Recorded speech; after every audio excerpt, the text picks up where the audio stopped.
નમસ્કાર, ન્યૂઝ 18 ગુજરાતીમાં આપનું સ્વાગત છે। હું છું આપની સાથે સંધ્યા। જોઈએ સમાચાર વિસ્તારથી। પાટણની વાત કરીએ તો હારીજ મામલતદારના મોત અંગે ઘૂંટાતું રહસ્ય। મામલતદાર વેનાજી પટેલે અગાઉ કરી હતી પોસ્ટ। ફેસબુક એકાઉન્ટ પર 4 ફેબ્રુઆરીએ પોસ્ટ કરી હતી અને ફોટા તેમજ તેમના નામનું વોટ્સએપ આઈડી કોઈએ બનાવ્યું હતું એ પ્રકારની પોસ્ટ કરી હતી। ખોટું ફેક આઈડી તેમજ વોટ્સએપ આઈડી બનાવી ખોટી માંગણી કરાતી હોવા અંગે કોઈએ વ્યવહાર કરવો નહીં તેવી પોસ્ટ કરવામાં આવી હતી। ખોટા આઈડી પર વ્યવહાર ન કરવા વેનાજી પટેલે પોસ્ટ વાયરલ કરી લોકોને કરી હતી જાણ અને ફેસબુકમાં મૂકેલી પોસ્ટ અંગે કોઈ ફરિયાદ થઈ ન હતી। તો ગઈકાલે તેમણે હારીજ મામલતદાર કચેરીના ધાબા પરથી પડતું મૂકીને આત્મહત્યા કરી છે। તો આ અંગે હવે રહસ્ય ઘૂંટાઈ રહ્યું છે કે શું આ આત્મહત્યાની પાછળ પણ કોઈ ષડયંત્ર છે અથવા તો કોઈના ત્રાસથી તેમણે આત્મહત્યા કરી છે। આ તમામ સવાલો ઊભા થઈ રહ્યા છે પરિવારમાં, મિત્રોમાં અને પાટણમાં પણ આ ચર્ચા ચાલી રહી છે। આખરે મામલતદારના મોત પાછળ એવું કયું કારણ છે, શા માટે તેમણે પડતું મૂક્યું?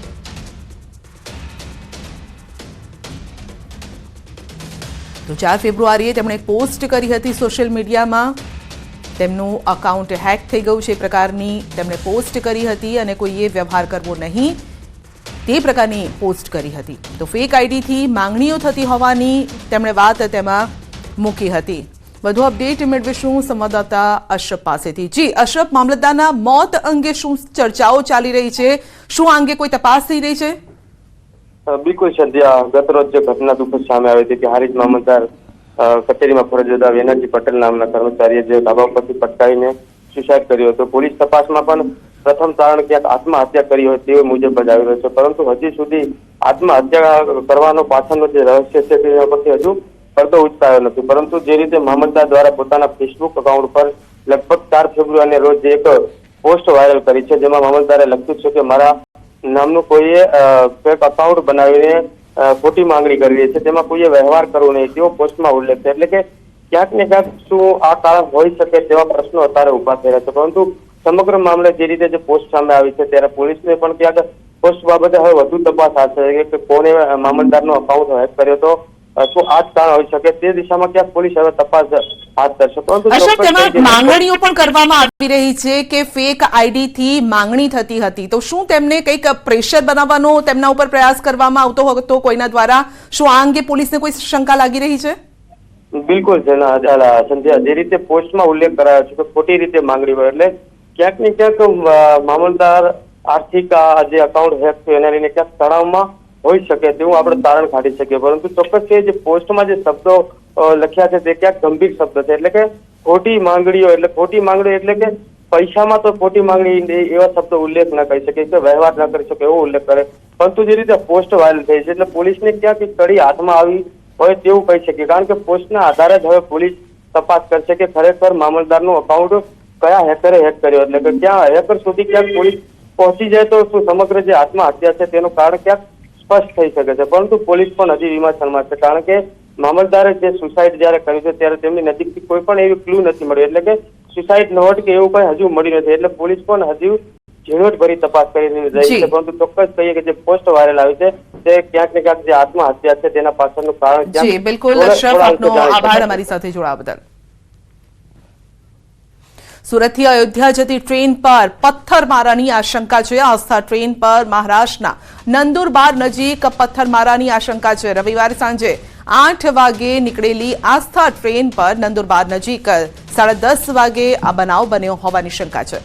ટ્રેન નંદુરબાર રેલવે સ્ટેશનથી અંદાજે 1 કિલોમીટર બાદ આ બનાવ બન્યાની ચર્ચા ચાલી રહી છે। રેલવે પોલીસના મતે સ્થળ નિરીક્ષણ પર રેલવે પર કોઈ પથ્થરમારાના નિશાન મળ્યા નથી। જો કે પ્રવાસીઓની ફરિયાદના પગલે રેલવે પોલીસે ચેકિંગ દરમિયાન ટ્રેનની પાસેની ઝાડીઓમાં બેઠેલા માનસિક રીતે બીમાર એક વ્યક્તિની અટકાયત કરી છે અને હાલમાં આ મામલે કોઈ ફરિયાદ નોંધાઈ નથી। ટ્રેનમાં કુલ 1340 યાત્રીઓ સવાર હતા।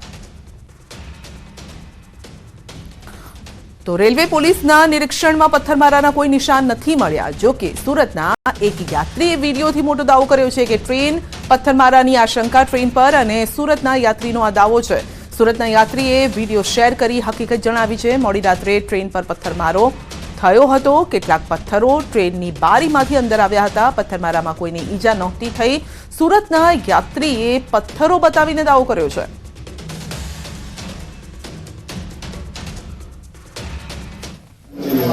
सूरत से अयोध्या जाने वाली आस्था स्पेशल ट्रेन में कल रात 8 बजे बैठे थे. 10:30 बजे के करीब नंदुरबार से 1 किलोमीटर पहले मीर सैयद कॉलोनी जब हम पहुंचे तब वहां से हमारे ऊपर पथराव हुआ और 2-3 पत्थर अंदर आए. 2-3 पत्थर डिब्बे में लगे. इसमें से एक पत्थर है. किसी को ईजा नहीं हुई है, मगर ये थोड़ा गंभीर मामला है. पूरी कार्यकर्ताओं की, राम भक्तों की ट्रेन भरी हुई है और खास उसको निशाना बनाकर ये पत्थर मारा किया गया है. तो ये चिंता का विषय है प्रशासन के लिए और हिंदू समाज के लिए. રાજકોટની એમ્સ હોસ્પિટલને લઈ કોંગ્રેસના આક્ષેપ છે. એમ્સની કન્સ્ટ્રક્શન કામગીરી ઢીલી હોવાનો આક્ષેપ લાગી રહ્યો છે. કોંગ્રેસના પ્રદેશ ઉપપ્રમુખ ગાયત્રીબા વાઘેલાનું નિવેદન છે કે લોકો આઈપીડી જેવી સુવિધાઓથી વંચિત છે. અનેક સાધનો ઉદ્ઘાટનના વાંકે બંધ સ્થિતિમાં છે. રોડ અને રેલવે કનેક્ટિવિટીનો પણ અભાવ છે. તો કોંગ્રેસે એમ્સના સત્તાધીશોને આવેદનપત્ર પાઠવ્યું છે અને આગામી સમયમાં ઉગ્ર આંદોલનની ચીમકી પણ ઉચ્ચારી છે. સુવિધા માટે થઈને જ્યારે એમ્સ હોસ્પિટલ બને છે તો કન્સ્ટ્રક્શન કામ પણ ખૂબ જ એની ગુણવત્તા પણ ખૂબ જ નબળી છે. તો અમે એમ્સના જે એક્ઝિક્યુટિવ ડિરેક્ટર છે એને આજે અમે આવેદનપત્ર દેવા માટે આવ્યા છીએ. સુરતમાંથી બોગસ તબીબ ઝડપાયો છે. ડિંડોલીમાં એમબીબીએસની ડિગ્રી વગર એલોપેથીની પ્રેક્ટિસ કરતા તબીબની સુરત એસઓજીએ ધરપકડ કરી છે. માનસી રેસિડેન્સીમાં રામપ્રસાદ તિવારી નામનો બોગસ તબીબ કોઈપણ પ્રકારની ડિગ્રી વગર ઉપચાર કરી લોકોના આરોગ્ય સાથે છેડા કરતો હતો. નકલી ડોક્ટર દર્દીઓને દવા ઇન્જેક્શન આપી પ્રિસ્ક્રિપ્શન પણ લખી આપતો હતો અને તપાસ કરતા તબીબ પાસેથી ડિપ્લોમાનું સર્ટિફિકેટ મળી આવ્યું છે. આ બાબતે માહિતી મળતા એસઓજી અને જિલ્લા આરોગ્ય વિભાગની સંયુક્ત ટીમે છાપો મારી કાર્યવાહી કરી છે. નકલી તબીબને ઝડપી પાડ્યો. સાથે જ ક્લિનિક પરથી પોલીસે 42,000થી વધુના ઇન્જેક્શન અને દવાનો જથ્થો કબજે કર્યો છે. છેલ્લા 2 વર્ષથી મેડિકલ પ્રેક્ટિસ કરતા એક વ્યક્તિની ધરપકડ કરવામાં આવી છે. આ મેડિકલ પ્રેક્ટિસની જે કામગીરી હતી એ પોતે કોઈપણ ઓથેન્ટિકેટ ડિગ્રી ધરાવતા ન હતો અને એની પાસે ડિપ્લોમા ઇન ઇલેક્ટ્રો હોમિયોપેથી એ પ્રકારની એક સર્ટિફિકેટ હતું. દંતેશ્વરમાં ખેલાયો છે ખૂની ખેલ. વડોદરાની આ ઘટના 4 પૈકી 2 હત્યારા પોલીસ સકંજામાં છે. અન્ય 2 આરોપીઓની પૂછપરછ પણ ચાલી રહી છે અને 4 પૈકી 2 આરોપીઓ સગીર વયના છે. મૃતકને લાફા ઝીંક્યા બાદ ઘાતક હથિયારથી હુમલો કર્યો હતો અને સારવાર દરમિયાન મોત નીપજ્યું છે. મૃતકના પત્નીએ જણાવ્યું છે કે મારા પતિ ઘરે આવ્યા ત્યારે આ 4 વ્યક્તિ બાઇક લઈને આવ્યા હતા તો મારા પતિને બહાર બોલાવી તેઓ સાથે માથાકૂટ કરી હતી. અનુ રવિન્દ્ર વસાવા છે એણે પહેલાં 2 લાફા મારી દીધા અમરણ જનારને અને ત્યારબાદ એણે એક ધારદાર સળિયા જેવા હથિયારથી એના ડાબી બાજુ બગલના ભાગે 2 ઘા મારેલા છે અને ત્યારબાદ એમણે એમ્બ્યુલન્સ 108ને ફોન કરીને બોલાવી એસએસજી હોસ્પિટલ ગયા અને ત્યાં એ મરણ ગયેલ છે. આજે 4 આરોપીઓ છે એમાંથી 2 જે છે એમને આપણે રાઉન્ડ અપ કરેલા છે અને બીજા 2 જે આરોપીઓ છે એમની હાલ પૂછપરછ ચાલુ છે. વિધાનસભા ગૃહમાં ગુંજ્યો શિક્ષકોની ભરતીનો મુદ્દો. રાજ્યના શિક્ષણ મંત્રીની વિધાનસભામાં કબૂલાત છે. રાજ્યમાં 1606 શાળામાં 1 શિક્ષકથી ચાલે છે અને તાજેતરમાં શિક્ષકોના બડ્ડી કેમ્પના કારણે ઘટ છે. સરકાર આગામી સમયમાં ભરતી કરી અને ઘટ દૂર કરશે અને ગત વર્ષની સરખામણીએ શિક્ષકોની ઘટ વધી છે. તો ગઈ વખતે જે ઘટ હતી તેના કરતાં પણ હવે વધારે ઘટ છે.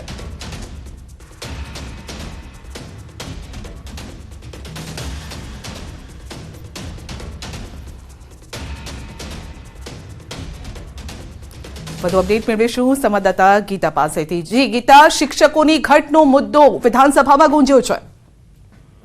જી બિલકુલ, વિધાનસભા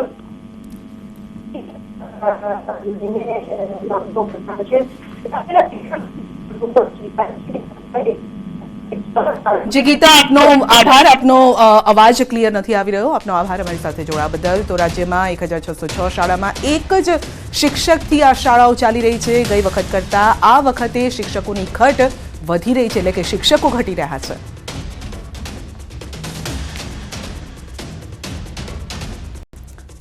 તો રાજ્યમાં 1606 શાળામાં એક જ શિક્ષક છે. સવાલ એ છે કે બાળકો ભણશે કેવી રીતે, અને જો બાળકો ભણશે નહીં તો ગુજરાત આગળ વધશે કેવી રીતે? કારણ કે સૂત્રોમાં તો ઘણું સારું લાગે છે કે ભણે ગુજરાત, આગળ વધે ગુજરાત, પરંતુ જ્યારે શિક્ષકો જ નથી તો પછી બાળકો કેવી રીતે ભણશે? અને વિધાનસભામાં આ મુદ્દો ગુંજ્યો છે. ગૃહમાં શિક્ષકોની ભરતીનો મુદ્દો પણ ઉઠ્યો છે. શિક્ષણ મંત્રીની વિધાનસભામાં કબૂલાત છે. તેમણે આ વાત કબૂલી છે. સરકાર ખુદ કબૂલી રહી છે, મંત્રી ખુદ કબૂલી રહ્યા છે કે હા, શિક્ષકોની ઘટ છે. ભરતી ક્યારે થશે તે એક સવાલ છે. વધુ અપડેટ મેળવીશું સંવાદદાતા ગીતા પાસેથી. જી ગીતા, શિક્ષણ મંત્રી ખુદ કબૂલાત કરી રહ્યા છે કે હા, શિક્ષકોની ઘટ છે. બિલકુલ, આજે વિધાનસભામાં મામલો કરતા શિક્ષણ મંત્રી કહ્યું છે કે રાજ્યમાં 1606 જેટલી શાળાઓ એક જ શિક્ષિત ચાલે છે. હાલમાં જે શિક્ષકોની બદલી એમ કર્યું છે કે જે જિલ્લામાં પતિ પત્ની પ્રાપ્ત હોય તેમને એક સાથે પડી છે. વર્ષોથી પોતાના વતનમાં જવાની ગતિ છે, સરકારે ચિંતાઓ કરી છે. જી, આપનો આભાર.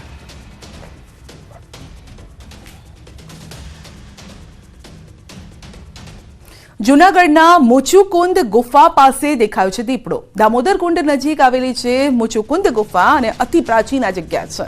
તો સાંજના સમયે દીપડાની લટાર કેમેરામાં કેદ થઈ છે. આ વિસ્તારમાં ભાગ્યે જોવા મળે છે દીપડો, અને હાલમાં દીપડાનો વિડીયો વાયરલ થયો છે. ગિરનાર અભયારણ્યમાંથી ભવનાથ વિસ્તારમાંથી વન્યજીવો આવી ચઢે છે.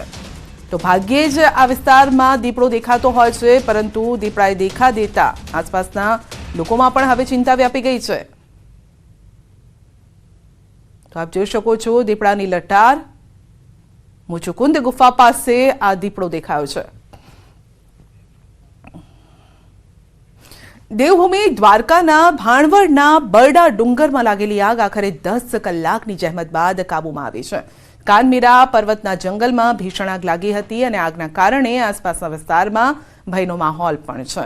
તો વન વિભાગ દ્વારા ફાયર બ્રિગેડને જાણ કરાઈ હતી, જેમાં ખંભાળિયા, પોરબંદર, ભાણવડની ફાયર બ્રિગેડની ટીમે આગ પર કાબુ મેળવ્યો છે. જંગલ હોવાથી આગે વિકરાળ સ્વરૂપ પણ ધારણ કર્યું છે. બરડા ડુંગરના પંથકમાં આગ લાગવાનું કારણ અકબંધ છે.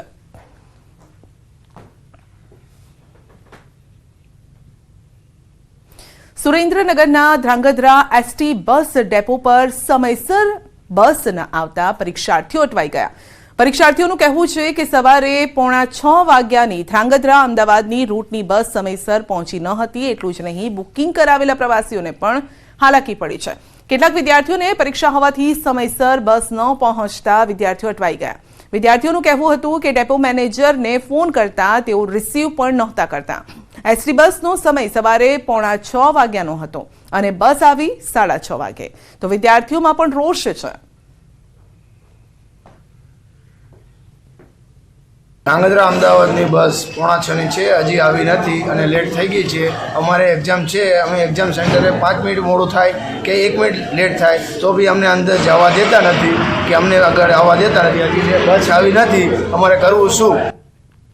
સુરતના સુવાલી બીચનું ડેવલપમેન્ટ કરવા માટે માંગ ઉઠી છે. 2008-9માં જોરશોરથી જાહેરાત કરવામાં આવી હતી, પરંતુ કોઈ કામગીરી કરવામાં નથી આવી. ને ત્યારે ફરી 24-25 ફેબ્રુઆરીએ બીચ ફેસ્ટિવલનું આયોજન કરવામાં આવ્યું છે. ફેસ્ટિવલ દરમિયાન અલગ અલગ કાર્યક્રમો યોજાશે. 24મીએ સાંજે કીર્તિદાન ગઢવીનો ડાયરો યોજાશે. ફેસ્ટિવલ દરમિયાન અલગ અલગ ફૂડ સ્ટોલ પણ રખાશે, ને જ્યાં લોકો અવનવી વાનગીઓનો સ્વાદ માણશે. તે ઉપરાંત સેલ્ફી પોઈન્ટ ઊભા કરાશે. ડાંગની વસ્તુઓને વેગ આપવા માટે વિવિધ સ્ટોલ ઊભા કરાશે. સુવાલી સુધી 7 કરોડના ખર્ચે નવો રસ્તો બનશે અને તે ઉપરાંત શૌચાલય સહિતની વસ્તુઓ પણ ઊભી કરાશે.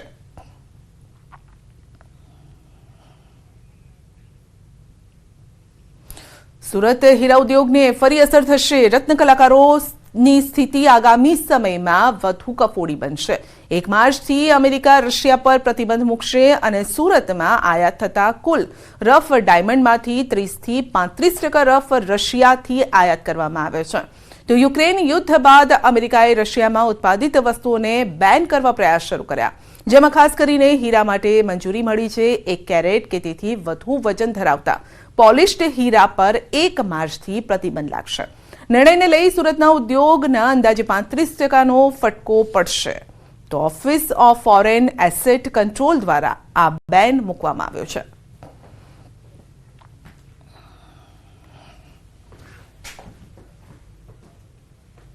બુલેટિનમાં આગળ વધીશું નાનકડા બ્રેક બાદ.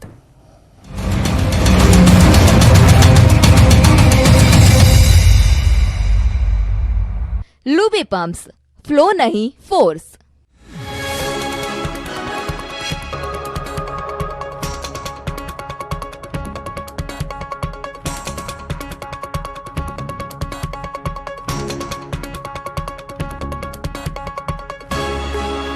લુબી પમ્પ્સ, ફ્લો નહીં ફોર્સ.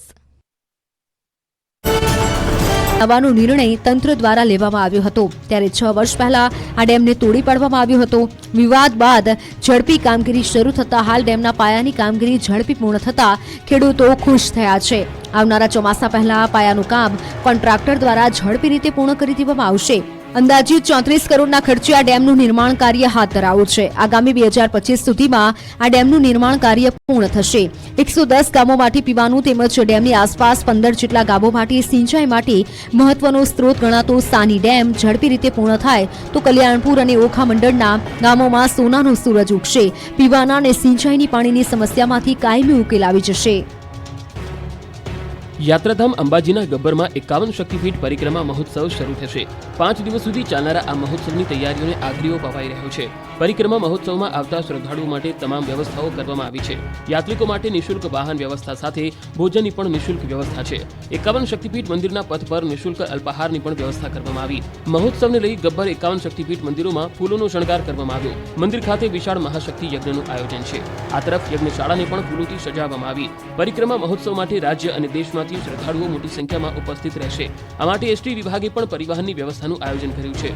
અંબાજી ગબ્બર ખાતે 51 શક્તિપીઠ પરિક્રમા મહોત્સવના દરેક દિવસે વિશેષ કાર્યક્રમોનું આયોજન કરાયું છે. મહોત્સવના પ્રથમ દિવસે પાલખી યાત્રા અને શંખનાદ યાત્રા, બીજા દિવસે પાદુકા યાત્રા અને ચામર યાત્રા, ત્રીજા દિવસે ધજા યાત્રા, ચોથા દિવસે મશાલ યાત્રા, ત્રિશૂળ યાત્રા અને જ્યોત યાત્રા અને છેલ્લા દિવસે મંત્રોત્સવ અને પુષ્પવૃષ્ટિ તથા સંસ્કૃતમાં અંતાક્ષરી જેવા વિવિધ કાર્યક્રમોનું આયોજન કરાયું છે. મહોત્સવ દરમિયાન દરેક ભજન સત્સંગ, મહાઆરતી, વિવિધ સાંસ્કૃતિક કાર્યક્રમોનું આયોજન અને અંતિમ દિવસે દાતાઓ, યજમાનો અને બ્રાહ્મણોનું સન્માન કરાશે. અમદાવાદનો રિક્ષાવાળો, આ ગીત તમે ચોક્કસ સાંભળ્યું હશે, પરંતુ અમદાવાદ શહેરના એક રિક્ષા ચાલકે આજે ઇમરજન્સી રિક્ષા ચાલક તરીકે પોતાની ઓળખ ઊભી કરી છે.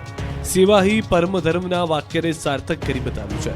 અમદાવાદના શાહીબાગમાં રહેતા રિક્ષા ચાલક ગફુરભાઈ મિયાણા છેલ્લા 26 વર્ષથી માત્ર ગરીબ દર્દીઓને નિઃશુલ્ક રિક્ષા સેવા પૂરી પાડે છે. તેમજ દર્દીઓને જરૂર લાગે તો ટિફિન સેવા, દવાઓ સહિત અન્ય સુવિધાઓ પણ સ્વખર્ચે આપે છે. ગફુરભાઈએ જાણે કે નિસ્વાર્થ સેવાનો ભેખ ધારણ કર્યો છે. શહેરની બહારથી આવતા દર્દીઓ માટે જાણે આશીર્વાદરૂપ સાબિત થઈ રહ્યા છે. શાહીબાગમાં રહેતા અને માનવતાવાદી વિચાર સાથે કામ કરતા ગફુરભાઈ છેલ્લા 26 વર્ષથી નિસ્વાર્થ ગરીબ દર્દીઓ માટે ફ્રીમાં સેવા કરે છે. તેમાં પોતાના માતા પિતા અને પત્નીના નિધન બાદ તેઓ ગરીબ દર્દીઓની સેવા માટે ભેખ ધારણ કરી ચૂક્યા હોય તેવું છે. ગફુરભાઈ વહેલી સવારે રિક્ષા લઈ નીકળી જાય અને સિવિલ હોસ્પિટલ, વીએસ હોસ્પિટલ અને એલજી હોસ્પિટલમાં રહેલા ગરીબ દર્દીઓને ટિફિન પહોંચતું કરે. તેમજ બહારથી આવતા દર્દીઓને હોસ્પિટલમાં દાખલ કરવાથી લઈ તેઓની દવાઓ, તેમની અન્ય કોઈ વ્યવસ્થા સહિત તમામ સેવાઓ આપે. આ ઉપરાંત દર્દી પાસે પૈસા ન હોય તો ખુદ સ્વખર્ચે દવાઓ લઈ આપે. ગરીબ દર્દી હોસ્પિટલથી ઘરે જવું હોય તો પણ નિઃશુલ્ક ઘર સુધી પહોંચાડી દે. 26 વર્ષ પહેલા કરિયાણાની દુકાન ચલાવતા હતા, પરંતુ પરિવારના સભ્યની વિદાયથી તેઓને માનવ સેવા કરવાની ઈચ્છા જાગી. એટલે ત્યારથી જ આજ દિન સુધી આ ગરીબ દર્દીઓની ફ્રીમાં સેવા શરૂ કરી છે. જૂનાગઢમાં પોલીસ પર હુમલાના આરોપી સામે જાહેરનામા ભંગની ફરિયાદ નોંધાઈ. મજેવડીમાં પોલીસ પર થયો હતો હુમલો, તો બીજી તરફ હુમલાના આરોપી આસિફને જામીન મળી જતા ફટાકડા ફોડી ઉજવણી કરાઈ. રાજકોટમાં ગોંડલ નજીક ગંભીર અકસ્માત. તેલ ભરેલ ટેન્કર અને સિમેન્ટ ભરેલ ટ્રક વચ્ચે ધડાકાભેર ટક્કર થઈ. અકસ્માતના પગલે ટ્રકમાંથી તેલ ઢોળાવા સાથે રસ્તા પર તેલનો રીલો વહેવા લાગ્યો. ગોંડલ નજીક ટ્રકનો અકસ્માત સર્જાતા તેલ રોડ પર ઢોળાયું. રોડ પર તેલના ખાબોચિયા ભરાયા. તેલના ટેન્કરમાંથી તેલ ઢોળાતા લોકોએ તેલ લેવા પડાપડી કરી. વલસાડના બિનવાડામાં પોલીસ સ્ટેશનની બહાર લોકોના ટોળેટોળા. દમણની યુવતી ગુમ થતા પરિવારજનોએ બિનવાડામાં ધામા નાખ્યા. વિધર્મી યુવક યુવતીને ભગાડી ગયો હોવાનો પરિવારજનોનો આરોપ. હારીજના મામલતદાર વિનાજી પટેલનો મૃતદેહ પહોંચ્યો લીલાધર ગામ. મામલતદારના મોતથી ગામમાં છવાયો માતમનો માહોલ. મામલતદારનું પોતાની કચેરીના ત્રીજા માળેથી પટકાતા થયું મોત. ઉનાના ધારાસભ્ય કેસી રાઠોડનો વિડીયો વાયરલ. જાહેરમાં કોંગ્રેસ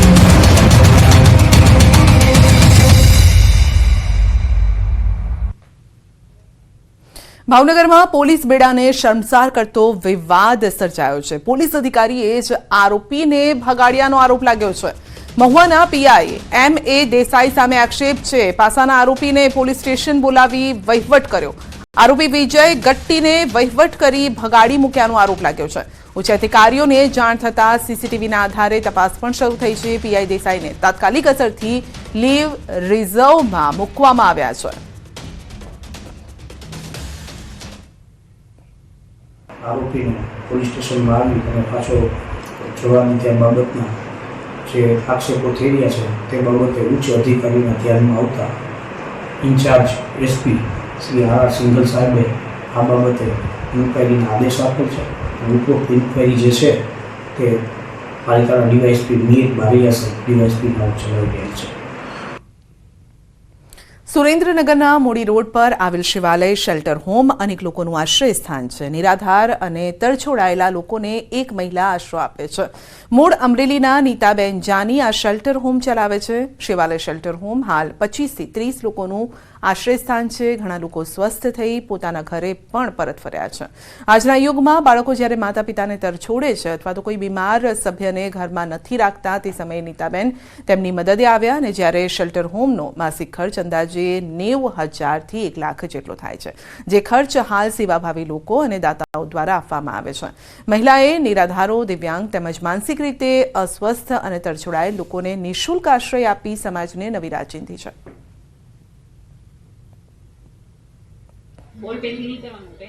હું લગભગ 10 મહિને સેવા કરું છું. કેવા પ્રકારના લોકો આવે કે એને બિચારાને મંદબુદ્ધિ હોય, જેને કરીએ કેવા છે એને હાથ કપાઈ ગયેલા છે, એના પગે વાગેલું છે. તમે ચિંતા ન કરો, હું 10 મહિનેથી અહીંયા રહું છું. બેન ભેગો મારી બેન તો મારી બેન જ છે. અત્યારે 25 લોકો છે, બીજા ઘણા બધા વિયાઈ ગયા છે. એક અકસ્માતના કારણે મને હોસ્પિટલમાં દાખલ કર્યો હતો. તો ત્યાં સંસ્થાવાળાઓ અમુક ના પાડતા હતા કે આ ભાઈને અમે નહીં રાખવી. તો શિવાલય આશ્રમમાં એક નીતાબેન જાની છે, એમને કીધું કે અહીંયા હું રાખીશ. 4 મહિનાથી હું આવ્યો હું. આશ્રમ માટેની જગ્યા મળી કે જ્યાં આવા લોકોને એકત્રિત કર્યા કે જે નિરાધાર હોય, એકલા હોય, બીમાર હોય, જેનું કોઈ ન હોય. તો આજે આવા લોકો 25 લોકો રહી છે આશ્રમમાં. 12 થી 13 લોકો સાજા થઈ અને પોતાના ઘરે પણ ગયા છે. ફરી ડિજિટલ ગોલ્ડનો મળશે લાભ. પોસ્ટ ઓફિસમાંથી લોકો લઈ શકશે ડિજિટલ ગોલ્ડ. જરૂરી પુરાવા એકત્રિત કરી મેળવી શકાશે. 12 થી 16 ફેબ્રુઆરી સુધી સ્કીમ અમલમાં રહેશે. 1 ગ્રામ ગોલ્ડના 6,263 રૂપિયા છે, જે 8 વર્ષ પછી મેચ્યોર થશે. ડિજિટલ ગોલ્ડ પાકશે ત્યારે આંતરરાષ્ટ્રીય માર્કેટમાં સોનાનો જે ભાવ હશે તે મળશે. આ ઉપરાંત દર વર્ષે 2.5% લેખે રોકેલી રકમ પર વ્યાજ પણ મળશે. પુરાવા તરીકે આધાર કાર્ડ, પાન કાર્ડ, પાસબુક તથા કેન્સલ ચેક અને વારસદારના આધાર કાર્ડની કોપી રજૂ કરવાની રહેશે.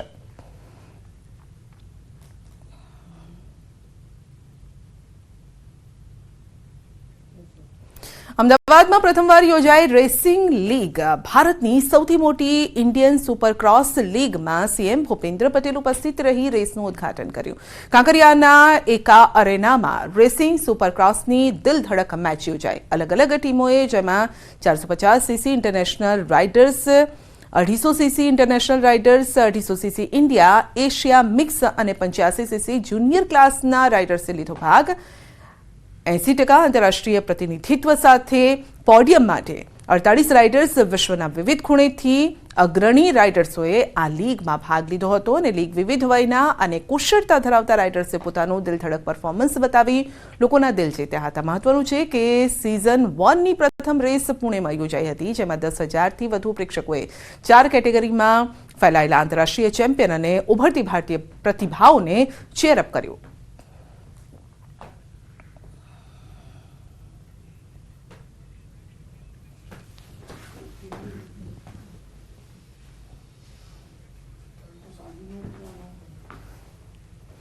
અકસ્માતમાં પદયાત્રીનું મોત થયું છે. ટોળાની આગ ચંપી. વડોદરાના અનગઢ ગામમાં અકસ્માત બાદ હોબાળો થયો. ક્રેનની ટક્કરથી પદયાત્રીઓ પૈકી એક પદયાત્રીનું મોત થયું છે. ક્રેનના મોટા પૈડા નીચે પદયાત્રીનું માથું આવી જતા તેનું સ્થળ પર જ મોત થયું છે. અકસ્માત બાદ ટોળું ઉશ્કેરાયું. વાહનોમાં આગ ચંપી કરી. ટોળાએ ડ્રાઈવરને માર મારી 3 વાહનોમાં આગ ચંપી કરી હતી. બુલેટિનમાં અત્યારે બસ આટલું જ. રજા આપશો. નમસ્કાર.